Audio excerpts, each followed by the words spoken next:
Bom dia, boa tarde, boa noite. Chegou o nosso momento semanal de estudo aí nesse módulo de prática de construção textual que está chegando ao fim hoje. Isso mesmo, é a quarta parte. Nós já tivemos 3 partes em que falamos tudo que era importante para construir um bom texto. Vocês já estão com o exercício, né? Não pensem que eu esqueci de construção textual, que eu estou aguardando ansiosamente para dar uma olhada. Mas o que a gente vai falar nessa parte, então, se a gente já viu tudo? A gente vai falar sobre algumas coisas que são importantes, coisas da gramática, tá? Que vocês, se vocês ainda não sabem, se vocês ainda não têm um entendimento muito profundo acerca desses assuntos que eu vou falar aqui hoje, é importante que vocês corram um pouquinho atrás disso, porque tudo que eu vou falar da gramática aqui hoje é importante para que se construa bons textos. Vou falar assim, Tati, mas se a gente for analisar assim, é importante saber toda a gramática. Com certeza, mas se vocês observarem, tudo aquilo que eu vou falar na aula de hoje vai ficar mais prático e mais fácil, ok? Para a gente não perder tempo, eu já vou começar e a gente vai compreendendo isso pelo caminho, tá? Vamos lá. Essa aula agora é uma aula curtinha, a gente vai falar da importância da gramática no texto. E para a gente falar da importância da gramática no texto, a gente tem que entender o que é gramática, tá? Conforme definição do dicionário Aurélio, gramática é o estudo ou tratado dos fatos da linguagem falada e escrita e das leis naturais que a regulam. Para a gente conseguir compreender melhor, quando eu falo de gramática aqui, tá? Eu vou falar da gramática normativa. O que é a gramática normativa? Que é a usada em sala de aula para fins didáticos e que ela busca a padronização da língua, indicando através de suas regras como devemos falar e escrever corretamente. Então, gramática normativa quer dizer fala sobre tanto falar quanto escrever corretamente, tá? A abordagem da gramática normativa privilegia a prescrição de regras que devem ser seguidas, desconsiderando os fatores sociais, culturais e históricos aos quais estão sujeitos os falantes da língua. Por que ele cita isso aí no final? Porque a gente também tem a gramática histórica, que é a que faz o estudo da língua, né? Da história da língua, como que a língua chegou ao que ela é hoje. Não sei se vocês já viram aquela... Ai, gente, como que eu posso dizer? É um estudo que tem falando de como que a gente chegou em você, que era vós me ser, você, entendeu? Aí chegamos em você e está caminhando para o ser, né? Porque a língua ela muda, né? A língua ela se transforma, a língua é viva, como dizem por aí. Então, a gramática histórica, diferente da normativa, que fala de regras, a gramática histórica, ela estuda a história da língua. A gente também tem a gramática comparativa, que vai comparar, né, tudo da nossa língua com as outras línguas. A gente tem a gramática descritiva, né, que fala sobre as variações da língua, tá? Mas o que eu quero focar aqui é na gramática normativa, e eu já mostrei em outra aula. Tati, eu quero estudar mais sobre gramática normativa, entender mais sobre essas regras, o que eu devo fazer?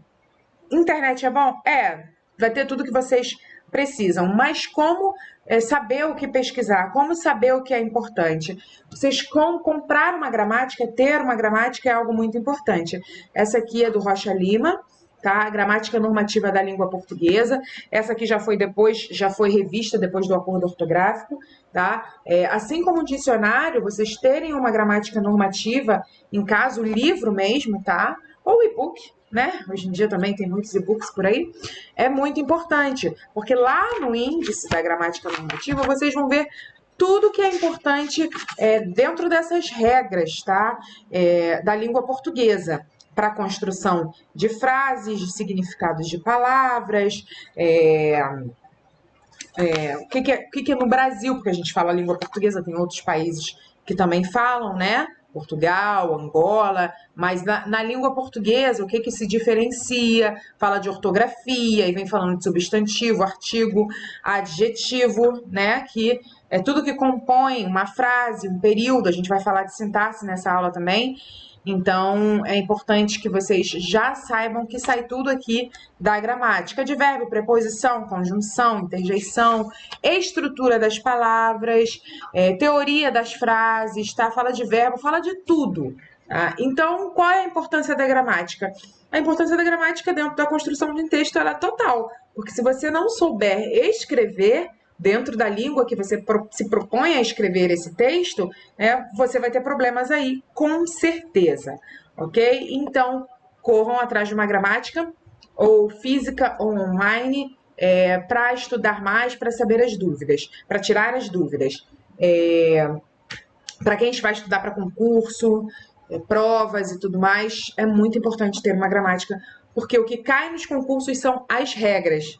Tá? No concurso tem redação, que foi o objetivo um dos objetivos desse módulo, sim, tá? Mas em prova de concurso cai muita regra também, tá? Provas de português de concurso. Mas esse não é um módulo sobre português. Eu estou falando aqui da importância de vocês saberem as regras para a construção de um bom texto, tá bom? Então, procurem aí, sempre que houver dúvidas, saibam que é na gramática normativa que vocês vão tirá-las, ok? Então, compreendido isso, a gente pode ir para a próxima aula, que é sobre semântica.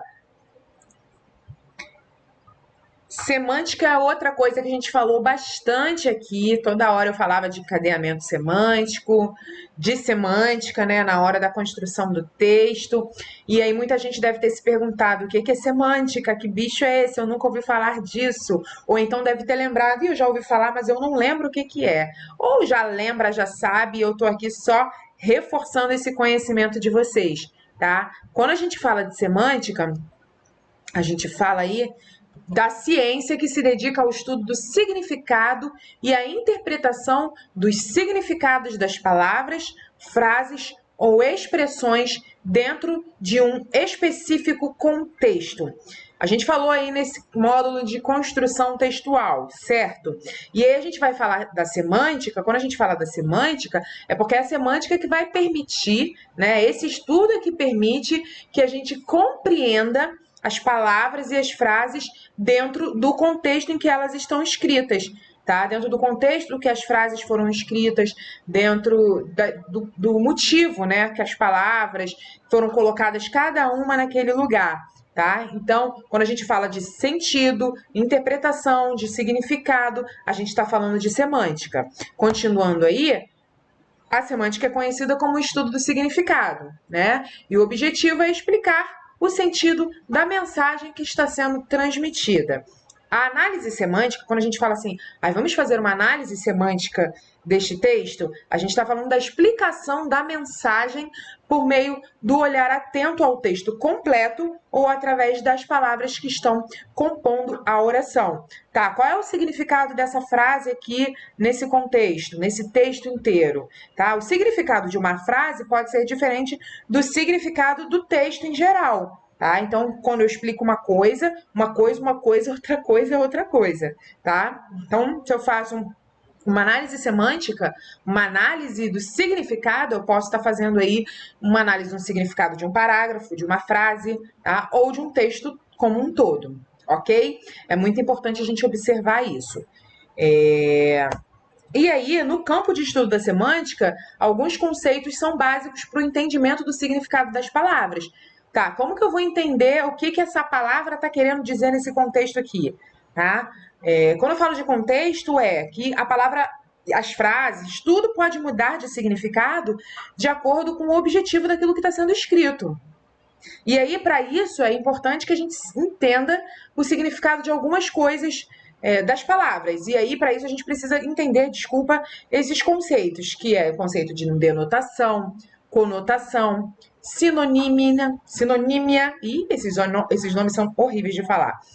Antonímia, hiperônimo, hipônimo, homonímia, paronímia, polissemia e ambiguidade. Aí você vai falar, nossa, Tati, agora você pegou pesado, eu vou ter que saber disso tudo para escrever um texto. E aí, como a maioria das coisas do português, muitas vezes a gente já sabe, mas pela nossa vivência de língua, né? Por conversarmos uns com os outros, por lermos, a gente já tem compreensão do que significa isso aqui e a gente não sabe só o nome. Ah, eu conheço isso aqui, mas eu não sabia que chamava conotação, tá? Eu conheço isso aqui, mas eu não sabia que se chamava ambiguidade, tá? Então, eu vou passar por ele aqui, vocês não fiquem preocupados. Fala, Tati, como é que eu vou decorar isso? Como é que eu vou saber isso? É o que eu disse. Para um concurso, para fazer uma prova, talvez vocês precisem saber, porque aí pode perguntar o que é denotação, o que é paronímia, o que é polissemia, tá? E aí é importante que vocês saibam, tá? Mas o módulo aqui é de construção textual.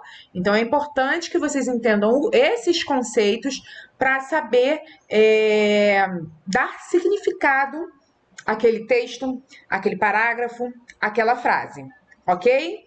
Vamos lá. Vou falar aqui de denotação e conotação. Os outros eu vou falar mais separadinho. Mas como esse é mais rápido, eu coloquei do lado que é para a gente conseguir fazer uma comparação aí. Conotação ou conotativo, tá? Que podem chamar assim. Conotação é quando as palavras são aplicadas em um sentido figurado, além de depender do contexto em que são inseridas. O que é um sentido figurado? É um sentido que não é real, tá? Eu estou usando palavras que poderiam ser de coisas reais, mas no sentido figurado, tá? Denotação ou denotativo? Denotação já é o sentido real, não é o sentido figurado, é o sentido real da palavra ou da frase. Exatamente o contrário da função conotativa. É o significado literal, e aí é bom a gente falar aqui do significado de literal também, porque o literal significa o que realmente aquela frase ou aquela palavra, tá? Não tem uma. Quando a gente fala literalmente, quando a gente fala de alguma coisa literal, quando a gente usa literalmente, é porque a gente está falando da realidade. Vai ter um exemplo aqui, mas deixa eu falar. Deixa eu pensar num exemplo aqui rápido. Vamos lá, ele estava com as calças na mão. Entendeu? Quando a gente está falando com as calças na mão, é um sentido conotativo. A gente vai ter um exemplo aqui melhor. Mas a pessoa não está com as calças na mão, a pessoa está com medo, né? É isso que a gente quer dizer. Por isso que a gente precisa entender o que é conotação, conotativo, denotação e denotativo. Quando eu falo de denotação e denotativo, eu estou falando do sentido real da frase. E aí, como que eu vou saber se é real ou se é conotativo ou se é denotativo? Aí a gente precisa entender o contexto. Dependendo da forma como for falado, de quando for falado, eu vou compreender se aquilo é real ou se é sentido figurado, tá? Se é conotação ou se é denotação, ok? Vamos aos exemplos aqui mais práticos. Eduardo partiu o coração de Marcela. É conotativo isso daí. Ele partiu o coração dela? Ele pegou o coração dela e quebrou em pedaços? Não. Né? Significa que ele desiludiu ela de alguma forma. Que ela teve uma desilusão com ele de alguma forma, tá? Então é um sentido figurado, diferente do denotativo, tá? Vamos lá de novo? Vou voltar aqui. Denotativo já é o sentido o quê? Real, né? Então, Marcelo partiu o pé da cadeira. É denotativo porque, de fato, ele fez isso. Como que vai ser explicado isso dentro de um texto? Você está lendo o texto, então você vai compreender se aquilo foi um sentido real ou se foi um sentido figurado, tá? E aí a vivência também que a gente tem de compreensão também das expressões que a gente já usa na nossa língua de sentido figurado, de conotação e tudo mais, a gente já vai ter uma ideia quando a gente for ler aquele texto, ok? Então, conotação, conotativo, denotação, denotativo, já está claro. Conotação, conotativo, sentido figurado, não é literalmente aquilo, tá? Denotação, denotativo é aquilo, é o sentido real, tá? O significado literal, original da expressão ou da palavra, tá bom? Vamos então à sinonímia. Sinonímia, difícil de falar, né? Acho que dependendo de alguns lugares do país, o sotaque às vezes nem deixa você falar essa palavra direito. Sinonímia. No estudo semântico, a sinonímia acontece quando duas palavras, tá? Atentem-se aí, com significados diferentes, são colocadas em um contexto que passam a ser sinônimas. Isto quer dizer que não são palavras sinônimas, tá? mas dentro daquela determinada oração vai assumir um significado igual, tá? De novo, palavras que vão ser colocadas lado a lado, que não são sinônimas, talvez podem ter um significado um pouco parecido, próximo, mas não são sinônimas, tá? Mas que dentro daquela oração, dentro daquela frase, elas vão assumir significados iguais. Vamos compreender com um exemplo? A paz e a tranquilidade reinava na casa de Marcelo. A paz e a tranquilidade aí foi colocado uma do lado da outra, como se fosse uma coisa só, tá vendo? Né? Se fossem coisas diferentes, seria a paz e a tranquilidade reinavam na casa de Marcelo, porque aí, na casa de Marcelo tem paz e tem tranquilidade. Mas nesse sentido aí que foi colocada essa frase, é uma relação de sinonímia, porque colocou paz e tranquilidade como se fosse uma coisa só, tá? São parecidas, mas não são. Se você for ver o significado de paz, paz é uma coisa, é mais em relação a outra, e tranquilidade é em relação a consigo mesmo, tá? Corram lá e dêem uma olhada no dicionário e vocês vão conseguir ver isso. A ponte da esquina quebrou porque era frágil e fraca, tá? Fragilidade é uma coisa, fraqueza é outra, se vocês forem ver no dicionário. Mas elas foram colocadas lado a lado como se fossem a mesma coisa, o mesmo significado. E isso, quando acontece dentro do texto, a gente fala que é uma relação de sinonímia, tá? Quando a gente vai analisar o texto semanticamente, ok? Partindo para o próximo, a gente vai falar de antonímia. Então, se a gente falou de sinonímia, que a gente lembrou que são palavras parecidas ou colocadas na relação de sinônimos, antonímia são palavras que são colocadas em quê? A gente lembra de antônimo, né? Que são colocadas de forma quase que contrária, né? Vamos ler o que está escrito aí. Relação que ocorre quando duas ou mais palavras não são necessariamente contrárias, mas ao serem colocadas dentro de um contexto, assumem sentido de antônimos. E aí a gente está falando da relação da frase, tá? E não exatamente se as palavras são ou não o contrário da outra. É a forma como elas são colocadas dentro de uma frase. Vamos lá? Olha o exemplo ali. Mônica é uma pessoa caridosa, já seu irmão Marcos é agressivo. Ele está estabelecendo uma relação de antonímia aí, porque está falando de um como um extremo e o outro como completamente oposto, tá? Mas é antônimo? Caridosa é antônimo de agressivo? Não é, entendeu? Então, elas estão dentro da frase há essa relação de antonímia, tá? Diferente desse outro exemplo aí, que fala Marcos é um homem mau, já Mônica é uma pessoa boa. Bom é o antônimo de mal, né? O mal é o antônimo de bom, né? Mas o que a gente está falando aqui é a relação que é colocado na frase, tá? Pode ser que seja antônimo, pode ser que não, mas o que importa é a relação na frase. Relação de antonímia é essa relação que é colocada dentro de um contexto que assume lados opostos, lados opostos, que assumem sentidos de antônimos, ok? Um é difícil, né? Isso é mais para que fique mais fácil de compreender a frase, um parágrafo, um texto, ok? E aí a gente vai para hiperônimo. Hiperônimo, eu tenho certeza que todo mundo sabe isso.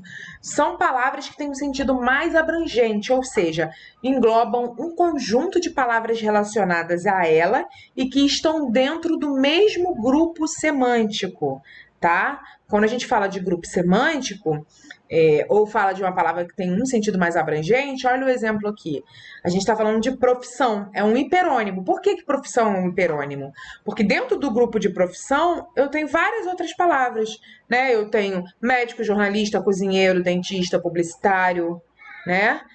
É uma profissão, né? Só que dentro de profissão a gente tem várias outras palavras, tá? Então, quando a gente usa profissão, a gente está usando um hiperônimo, tá? Duvido se todo mundo sabia disso, só não sabia o nome, não é? Outro exemplo aí é inseto. Inseto é o hiperônimo de barata, mosquito, mosca, tudo. Todos nesse grupo aí que a gente citou aí são insetos, né? Mas a gente pode usar o inseto, somente a palavra inseto, né? E mamíferos, que é o hiperônimo de ser humano, baleia, vaca, faz parte desse grupo aí, dessa palavra aí de mamíferos, todos os animais que são mamíferos, certo? Mas aí a gente pode usar isso tudo em um hiperônimo que é mamíferos, ok? E aí, se eu tenho hiperônimo, que é a palavra que tem um sentido mais abrangente, eu tenho o quê? O hipônimo, que já que hiper é amplo, hipor é mais restrito. Isto é, está relacionado ao elemento mais específico dentro do conjunto de hiperônimos. Olha os exemplos aqui. Escritor e jornalista são hipônimos de profissão. Profissão não é hiperônimo ó, e. Vamos lá para a gente não se perder. Quando a gente falou aqui de profissão, a gente não falou de médico, jornalista e cozinheiro, que profissão é o hiperônimo deles. Quando a gente vai para hipônimo, a gente já está falando da palavra que faz parte lá do grupo do hiper, né? Do hiperônimo. Ou seja, escritor, jornalista, publicitário, cada profissão vai ser um hipônimo de profissão, tá? A mosca, o mosquito, vai ser um hipônimo de inseto. E o gato, o cachorro, gato vai ser um hipônimo de mamífero. Cachorro vai ser um hipônimo de mamífero. Ok? Então, se eu falo hiperônimo, eu estou falando da palavra que abrange o grupo. E se eu falo de hipônimo, eu estou falando das palavras que fazem parte de dentro daquele grupo lá que compõe o hiper. Hiper, hipo. Ok? Ficou claro aí? Se não ficou, volta aí um pouquinho o vídeo para vocês entenderem melhor. Lembrando, gente, que eu não tô parando para estudar caso a caso aqui, ver exceções, nada disso não. Eu estou fazendo um apanhado geral do que é importante que vocês entendam para que depois, se vocês compreenderem que vocês não têm um entendimento suficiente disso, que isso é necessário para que vocês construam textos melhores. O meu conhecimento não está muito bom, não. Então, eu vou correr atrás disso aqui, ok? Que a gente fique bem claro em relação a isso. Eu estou fazendo um apanhado geral aqui nessa última parte, tá bom? E aí a gente vai falar de paronímia. O que é paronímia? São palavras parônimas, aquelas que têm a escrita e a pronúncia semelhantes. Isso aí é algo que eu tenho certeza que você também já viu e não sabia que o nome era paronímia. Mas possuem diferentes significados. Então, vamos lá? Relação de paronímia. Escrita e pronúncia semelhantes, mas diferentes significados, tá? A relação parônima acontece quando duas ou mais expressões possuem significados distintos, mas são parecidos em sonoridade e ortografia.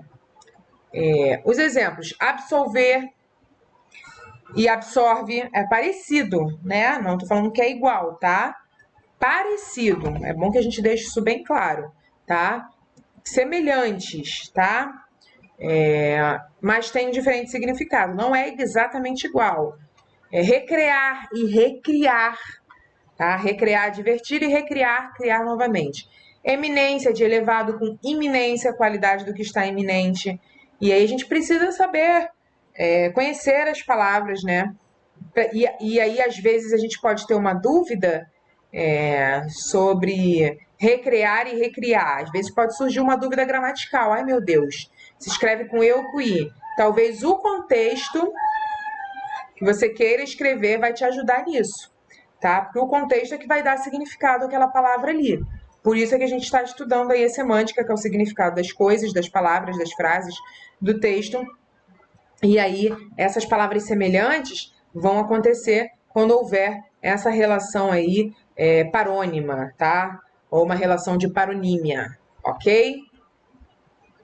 Porque a gente também tem a homonímia, que é a relação entre duas ou mais palavras que possuem a mesma pronúncia e escrita. Aí já é igual, tá? Diferente da paronímia. Homonímia é igual, tá? Mas diferentes significados.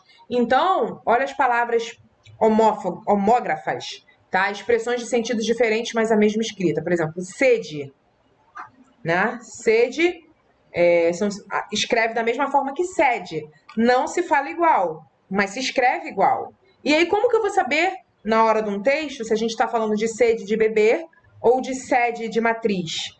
Né? Porque a pessoa não está falando com você, você está lendo um texto.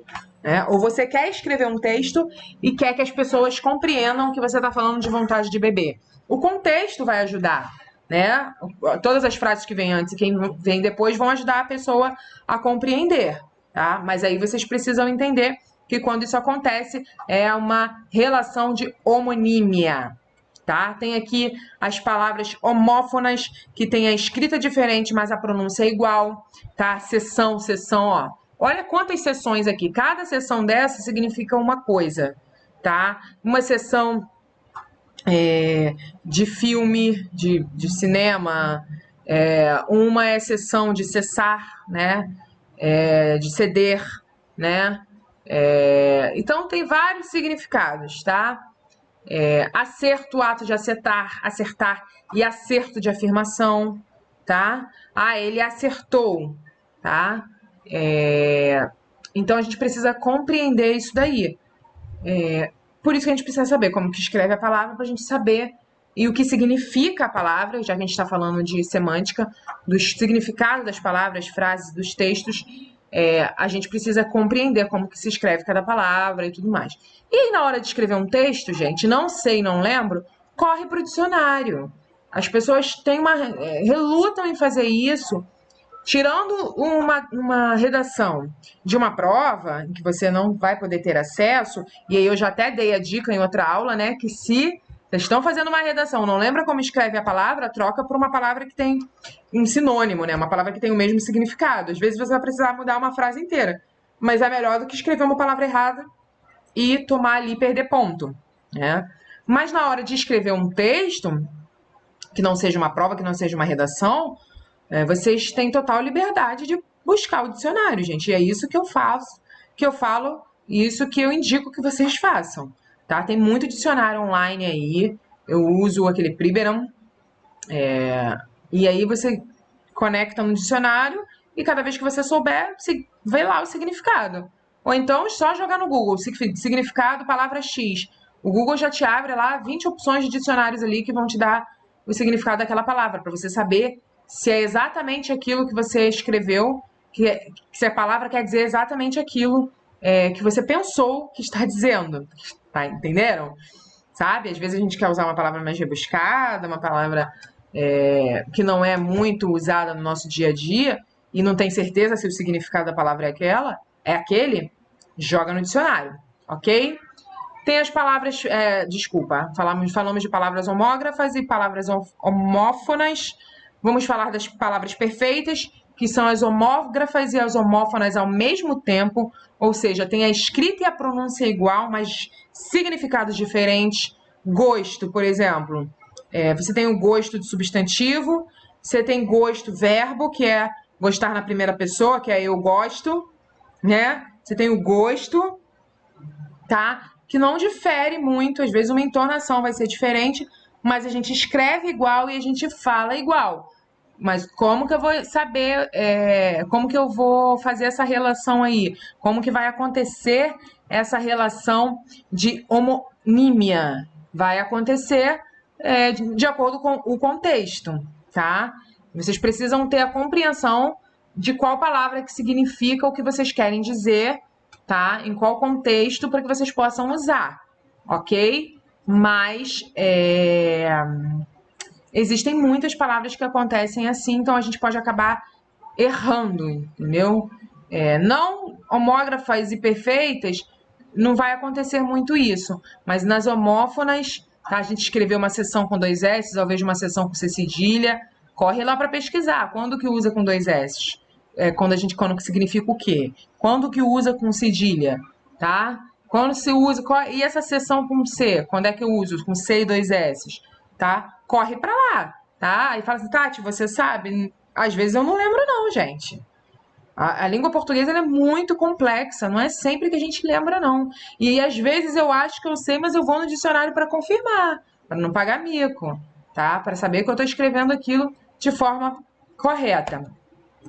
E aí a gente tem a relação de polissemia, acontece quando uma mesma palavra pode ser interpretada em diversos significados, ou seja, ela proporciona mais de uma leitura. A gente vai ver um exemplo aqui. Palavras polissêmicas, tá? Cabo, pode ser cabo de vassoura, da faca, ou pode ser cabo de cargo, né? Policial militar. Banco, pode ser a instituição comercial financeira, pode ser o local de sentar. A manga pode ser a manga da blusa, pode ser uma fruta. O pé pode ser o pé de moleque, parte do corpo, o pé da cadeira, tá? As palavras mostradas acima podem ter vários significados, tá? Os sentidos mudam apenas no contexto em que forem inseridas. Então, sempre olhem para o contexto, tá? Onde que está escrita aquela palavra? Cabo. Então, por exemplo, vem um texto assim, Vanessa estava varrendo a sua casa quando o cabo quebrou em sua mão. A gente já vai compreender aí, ela pode até falar quando o cabo da vassoura quebrou em sua mão. Mas se não tiver escrito da vassoura, pelo contexto, qual é o contexto? Vanessa varrendo a casa. Quando o cabo quebrou em sua mão. Que cabo vai ser esse? É o cabo policial militar? É o cabo da faca? A gente não está dizendo que ela estava segurando uma faca, está dizendo que ela estava varrendo a casa. Se ela está varrendo uma casa, logo ela está segurando uma vassoura. Logo o cabo que ela quebrou, que quebrou na mão dela, foi o cabo da vassoura, que é o que se usa para varrer. É isso que quando eu falo analisar o contexto que a gente precisa usar, tá? Robson passou por um muro onde tinha um prego e rasgou a sua manga. Vai estar falando da manga fruta? Claro que não, vai estar falando da manga uma parte da roupa. Pode ter um final? Quando rasgou a manga da sua blusa? Pode, geralmente tem, sabe? As pessoas explicam. Mas dependendo do texto, isso vai ser mais complexo, vai exigir que você pense. Poxa, que manga é essa? Não é a manga fruta, sabe? Tem umas coisas que são muito óbvias. E aí você fala assim, Tati, isso nem precisa explicar. Mas precisa sim, porque eu tô dando exemplos fáceis. Mas vai ter uma hora que vai pegar uma palavra lá e talvez vocês vão precisar dar uma olhada em todo o contexto para compreender o que ela quis dizer, tá? Pé também, ó, pé de cadeira, pé de moleque, parte do corpo humano, entendeu? Então, a gente vai compreender de acordo com o contexto. E a gente vai falar de ambiguidade aí. Ih, ficou em cima, ambiguidade, tá? Mas tem logo no início aqui. Ambiguidade anda ao lado da polissemia. Porém, a ambiguidade não está atrelada a vários significados, tá? A diferença aí de ambiguidade e polissemia.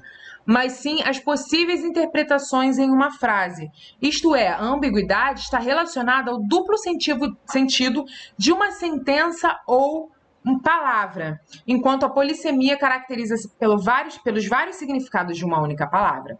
Então, ambiguidade é a abertura que uma palavra ou uma oração pode deixar para interpretações. A possibilidade de olhar para vários ângulos de uma mesma coisa, tá? Eles vão falar para mim, não entendi nada, Tati. Vamos ver os exemplos. Enquanto a gente estava falando de palavras, de vários significados de uma palavra, a ambiguidade ela fala do posicionamento das palavras dentro da oração, que podem acabar dando um duplo sentido, tá? Vamos lá no exemplo aqui, ó. Daniela comeu um chocolate e sua irmã também. Daniela e a irmã dela comeram um doce ou Daniela comeu o doce e comeu a irmã? Sabe? Daniela comeu um chocolate e sua irmã também. Tá vendo? Tá dando margem para essa interpretação. Porque a gente começou falando de Daniela, que Daniela comeu um chocolate, tá? Quando eu falo de também, eu posso estar falando que a irmã dela comeu um chocolate também, mas eu posso estar falando que ela comeu a irmã. Que ela é uma canibal. Entendem? Quando acontece isso, a gente fala que é uma relação de ambiguidade. O policial prendeu o suspeito em sua casa. Na casa de quem? O suspeito estava na casa dele, o policial foi e prendeu, ou entrou uma pessoa na casa de um policial e ele prendeu, tá? Essa frase dá margem para isso. E aí ocorre essa relação de ambiguidade que aí o contexto, geralmente, que vai vir depois, provavelmente vai tirar essa dúvida, tá? Por isso que é importante na hora de construir o texto. Porque se a frase ficou ambígua, na próxima você precisa esclarecer o que aconteceu, né? Para que a pessoa que esteja lendo compreenda o sentido daquela frase, daquele parágrafo, daquele texto, tá? Para continuar aí, por exemplo, Daniela comeu um chocolate e sua irmã também. Elas acharam que estava muito gostoso. Aí você já está dizendo, na próxima fala você está esclarecendo aí que o que aconteceu aí nessa frase foi que cada uma comeu um chocolate, né? O policial prendeu o suspeito em sua casa. Ele estava foragido, mas vizinhos o entregaram. Aí você já sabe que foi na casa, de fato, do suspeito, né? e não na casa do policial. Aí tem mais um exemplo aqui. A estudante falou para a professora que era soteropolitana. Quem era a soteropolitana? A estudante ou a professora? Entendeu? A estudante falou para a professora que era soteropolitana. Pode ser para a professora que era soteropolitana ou para a estudante que era soteropolitana. Conseguiram compreender? Entendeu? Às vezes vocês podem achar, não, para mim tá claro que essa frase está falando da aluna, ou para mim tá claro que essa frase está falando da professora. Cada um vai interpretar de uma forma. Por isso que a gente fala que é uma relação de ambiguidade. E aí, o que vai vir depois, ou o que veio antes, pode tirar essa dúvida. Ok? Então, antes de entrar na aula 9, o que vocês precisam compreender quando a gente fala de semântica é que estudar isso, ter essas informações vão ajudar vocês a escrever textos melhores ou a compreender o texto que vocês estão lendo. Tá?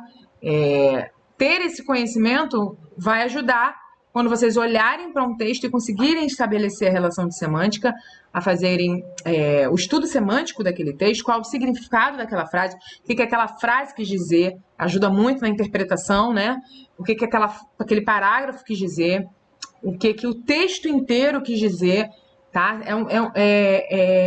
É um estudo de um significado atrás do outro. Né? Porque para você compreender um texto, quando a gente termina de ler um texto e entender aquele texto, olha quantas análises semânticas a gente fez, do início ao fim. Tá? E vai acontecendo naturalmente, ok? E quanto mais vocês souberem a relação das palavras umas com as outras, ou dentro de um texto, de um contexto, mais fácil vai ficar para vocês conseguirem compreender e, na hora de escrever o texto, passarem essa compreensão para o leitor. Tá? Então, viu que está deficiente aí em estudos de semântica?